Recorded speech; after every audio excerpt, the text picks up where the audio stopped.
It was nearly midnight when Daniel finished his shift at the hospital. The rain poured relentlessly as he drove down a deserted highway, the headlights cutting through thick fog. There wasn't another car in sight.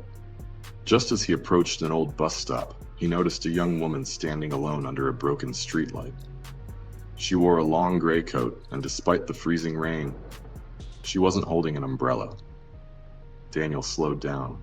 She looked terrified. He rolled down the window. "Are you okay? Do you need a ride?" The woman hesitated for a moment before quietly opening the passenger door. She climbed in without saying a word. Her clothes were completely dry. Daniel thought it was strange, but he assumed she had been waiting inside the abandoned bus shelter. He smiled politely. "So, where are you headed?" The woman stared out the window. Finally, she whispered, "Just keep driving." Something about her voice made Daniel uncomfortable. It sounded distant, almost like an echo. The temperature inside the car suddenly dropped. His breath became visible.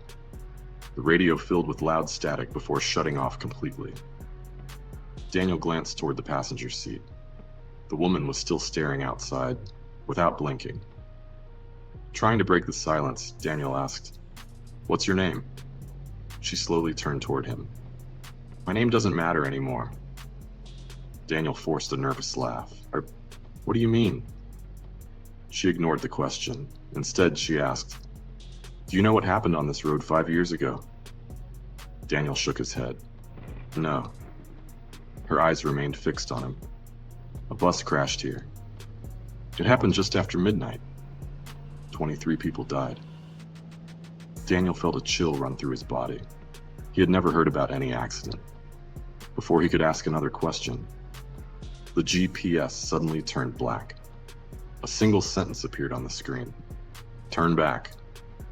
Daniel slammed the brakes. The road ahead had disappeared beneath a collapsed bridge. If he had driven just a few more seconds, he would have gone straight into the river below. His heart pounded. He stepped out of the car and stared into the darkness. The bridge had clearly been destroyed for years. Warning signs surrounded the area, but the heavy fog had hidden everything. Shaken, Daniel rushed back to thank the mysterious woman. The passenger seat was empty. The door had never opened. Confused, he searched around the highway. No footprints, no sign of anyone. Only silence. The next morning, Daniel returned with a police officer. They searched old newspaper archives. Finally, they found an article dated exactly 5 years earlier. "Midnight bus tragedy claims 23 lives." Daniel stared at the black and white photograph.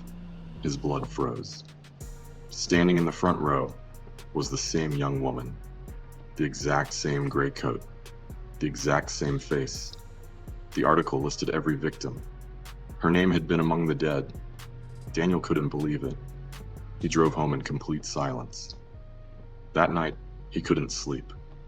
At exactly 12:03 a.m., his phone vibrated. An unknown number had sent him a message. It contained only 6 words. "Thank you for stopping tonight, Daniel." His hands trembled. He replied instantly.